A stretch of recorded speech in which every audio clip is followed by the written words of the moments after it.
evening and you're welcome to our program. This is Close Flow on NTA2 Lagos Network Center, and it's our pleasure always and ever to welcome you to this program because we believe that we are both sharing quality time together.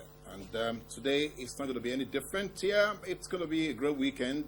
We had early showers in the morning. I want to believe there should be showers of blessings for us here in the studio and for you watching at home. Like we say on this show, what we try to do is to put on the table, some critical issues that we believe are germane to what the Nigerian dream that all of us seem to share should be. And therefore, we call in some Nigerians, we call them distinguished Nigerians, to come in here and share their own experiences, their impressions, their perceptions, their thinking, their conclusions, and sometimes their anger or their disillusionment about these issues with us and with you. So all of us can therefore be better informed on how we can rearrange or reposition Nigeria. Today we are not doing anything less than that.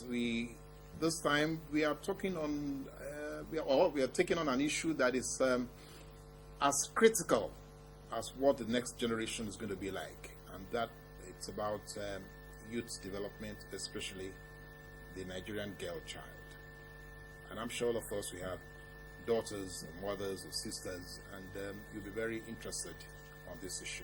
And we have therefore called in a distinguished Nigerian, a double graduate, to come and speak to us about this, matter. She has also a passion for this, and she has actually spent almost half of her life, if not the entire life, dealing with this matter.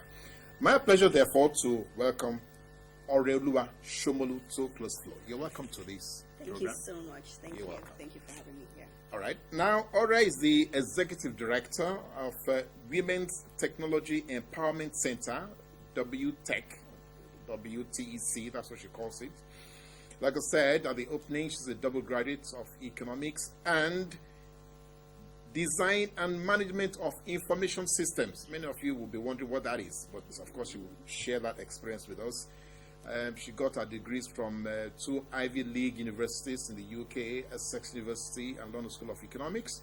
She's also worked in America for a while, trying to look at the interplay, between study, work, and science and technology and all the gadgets that many of us are now beginning to get used to. Many of us who are in my generation are so scared of some of these things, whatever they are. Okay, let's go to our experts here. So, all right, once again, you're welcome. Thank you. Now, what got you into this to start with first? What got you into this rarefied field, as it were, information technology, design, management, and all that. Okay, so how did you get into this? Wow, it was a long process, and it wasn't a straight path. And when I was in secondary school, actually, my father is an electrical engineer. Both my parents are engineers. Okay. So I was always blessed to have that kind of background. My father is very into gadgets. He loves to know how things work. Oh. Exactly. So we got our first computer in the 80s. When most people, yes, we did. And what we did, myself and my siblings, we used to play games with them. I didn't really understand what you could do with them apart from playing the games. Exactly, yes. As I got older, maybe I would write, because I love to write stories, so I would type out stories on the computer. Then after my secondary school, after I did JAM, SSC, and the period where you're at home, you're just waiting for your results and to start university, I went to computer school. So I enrolled for a 6-month diploma program in computer programming. That way back? Yes, after secondary school. I had no idea what computer programming was, but it was long, and I just wanted something that would fill up as much time as possible. So I went for that, and I really enjoyed it. We started with the basics of computer, hardware, software. Then we learned how to use different applications. This was in 1992. So the computers we were using, they were all desktops. The screens were black, and the font was green. That's how long ago it was. And we don't have Microsoft back then, so we were using WordPerfect to do very ancient now. Exactly, Lotus 123, and spreadsheets, DBase 4, and then I learned how to write programs in COBOL and BASIC, and I really enjoyed it. For me, it was very empowering. Number one, there was a sense of being able to use this tool that had seemed before that so difficult, like a mystery. And I realized that, oh, I can understand this. And then I can actually use this tool to actually do something that is useful. So for instance, WordPerfect, I was able to actually type and edit letters. Then DBase4, I was able to create databases, and then Lotus 1, 2, 3, do calculations, kind of like, what you do with Excel now. So it was really empowering. After I finished my diploma program, our family had a business. Okay. Our family had a business, a bookshop. So I decided that I would create a software program to help track the inventory. And of course, being my first attempt, it wasn't so great. There were lots of but that was amazing. But yes, I mean, it was a project that I sought to achieve. I was like, I'm going to do this, and I got to working to a certain degree, and then I got admission to university, so I left it. But that gave me the first taste of how useful computers can be for everyday life. That it wasn't something that is up there for a certain group of people, that it's for everybody. So I went to university. I was studying economics. That's what I got my first degree in. And when I was in university, I had a laptop, and then I set up a business typing essays for other students. Because a lot of the lecturers we had would ask that, for extra points, you could type up your essay. You didn't have to type it up. You could write it by hand, but they would give you extra points. If you have it Exactly, if you have it typed. So students would want to do that. But then back then, it wasn't like how it is now, that a lot more people are comfortable using computers. Back then, what you do is you write your whole essay longhand, and then you now sit and then start pecking, point and peck. So it was very laborious for, lots of students. And being students, you leave your assignments to the very last minute. So you'd barely just finish the essay. You wouldn't have time to go and, type it up. So, so I started getting customers, So you were filling in the space. I was filling in the space that, that people didn't realize, existed. And I really actually didn't realize how much the demand would be. But before I knew it, I was inundated with, requests. And then eventually I had to stop because I wasn't really having time for my studies, yes. my own assignments, exactly. So, but that also gave me like the second indication of how powerful, exactly, how useful and powerful, having information technology skills can be, exactly. So I decided that for my master's, I was going to explore this arena further, and so that's why I decided to do a master's in information systems. I see. Exactly, yes. But that was a beautiful journey. Now let's say how we have transited, along this journey. Studying abroad will probably a little bit more comfortable than studying here. I'm sure way back that time, nobody would dare tell you to go and type an assignment. So how did you share this experience with some of your friends who were studying here in Nigeria?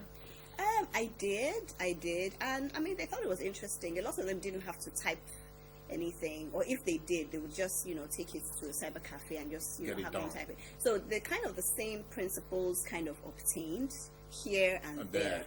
One thing I realized there was that my university was well equipped. We had, several facilities, but they were not really well utilized.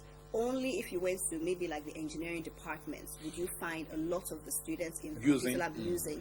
But then the other computer labs really, I mean, they were mostly empty. So I would go there and I could be there all night because I just loved, it was like a whole new world for me. You sit in front of the computer, you go to Yahoo or whatever search engine, it was mostly Yahoo back then. Anyway, and just, type in a search term and then it will take you to some, exactly. I could spend hours in front of the computer just looking for information. But that again was kind of,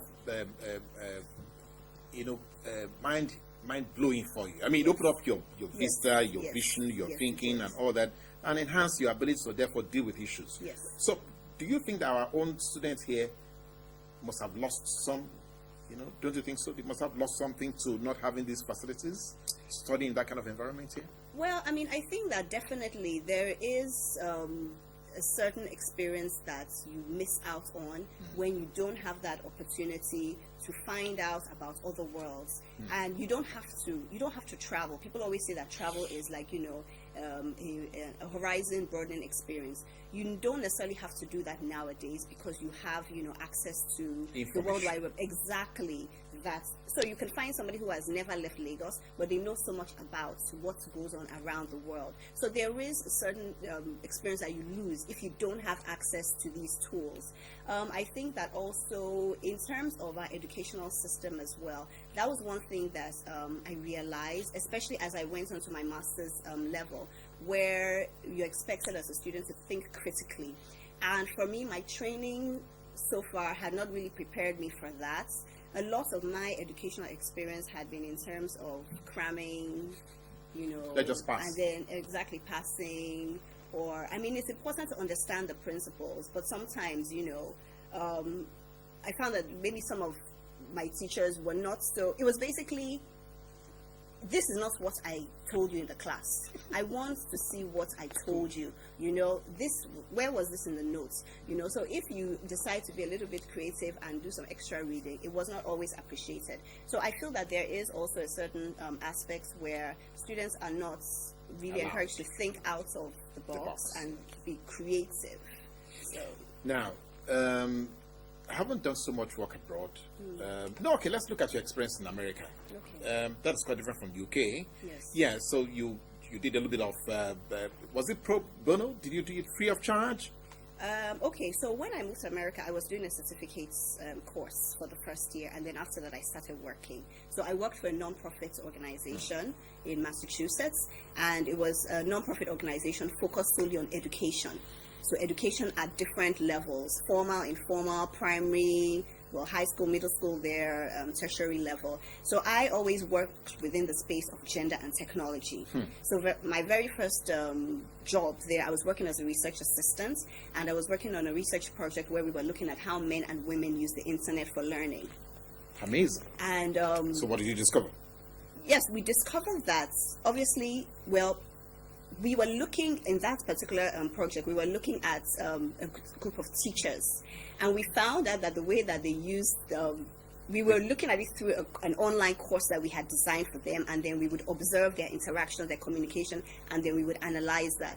We found that the women were very conversational in the way that they related to each other, and we found that a lot of the men were more, let's get straight to the point. Okay, this is what we're discussing. This is the question. This is the answer. So we realized that for a lot of women who were exposed to these tools, they quickly embraced the social aspect of it, that they can use it to not only get information, but to make friends, to strengthen existing relationships and networks that they already had.